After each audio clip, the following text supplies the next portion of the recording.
A caravan winds across the endless steppe. Hooves sink into cold dust. The sky a pale furnace. On the horizon, blue-tiled towers blaze in desert light. Look around you now. Is she not queen of the earth? Samarkand, blazing in turquoise and gold. The beating heart of Central Asia and the center point of the Silk Road. And among these weary travelers rides a Spaniard from the furthest edges of Europe. He has come to see Timur, a meeting so unlikely it has almost been lost to time.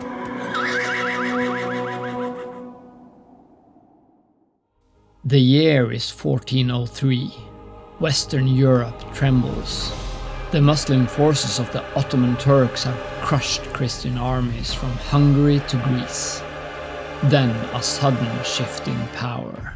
At Ankara, Timur's forces shatter the Ottomans, the Timurid Empire brimming with freshly gained glory of war.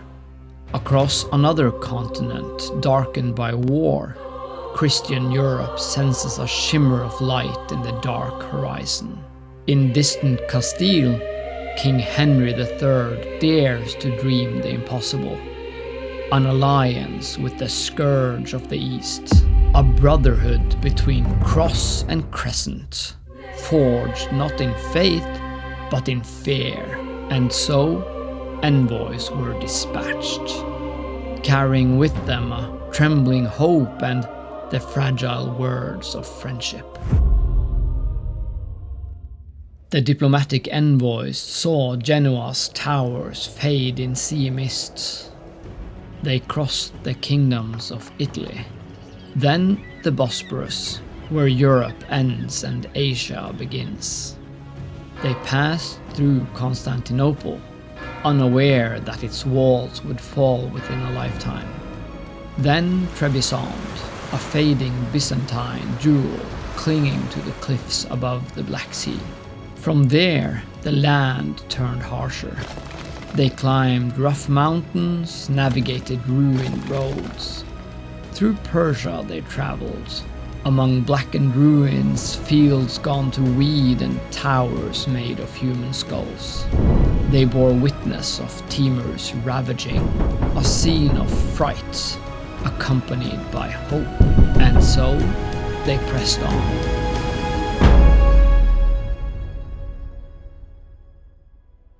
At last they saw it, Samarkand, a city of sun-baked brick and gates etched in sacred script. Domes of blazing turquoise rose like flames against the desert sky, older than Alexander's armies and reborn in Timur's vision. The emperor welcomed the envoy. Clavijo, the Castilian ambassador, described feasts that lasted for hours. Musicians from every corner of Asia, servants carrying golden dishes piled high with roasted meats. It was barbaric. It was magnificent. And yet, at its core, the delegation carried the quiet desire of war. They pleaded with the emperor, march west, break the Ottomans. Timur listened, he nodded, but his mind was elsewhere. Power had crowned him. But power, its venom secretly imparts.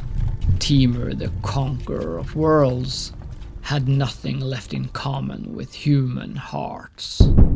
He dreamt of China, of finishing what the Mongols had started. The soul which knows such power will still find pride the ruler of its will. After months of ceremonies and empty words, the Spaniards turned west. A few rare drops of rain fell as they rode, a fleeting mercy from a pitiless sky. Similar to the drops vanishing into the desert floor, their hopes of alliance faded, gone before the wind could carry them. Their mission failed, but history was made. Ruy González de Clavijo returned with one of the earliest and most vivid European descriptions of Central Asia. He wrote of Samarkand's glittering mosques, of Timur's terrifying gaze, and of cultures intertwined along the Silk Road. Through his words, Europe glimpsed lands beyond the edges of its maps. A place of scholars and swordsmen, of poetry and conquest. A city that would rise and fall a dozen times, and still endure in legend. This mission is a footnote in history, but it speaks of something greater. That even at the edge of the medieval world, diplomacy traveled. Ideas crossed borders. People met people. And even the mightiest empires accepted the messages of envoys brave enough to visit.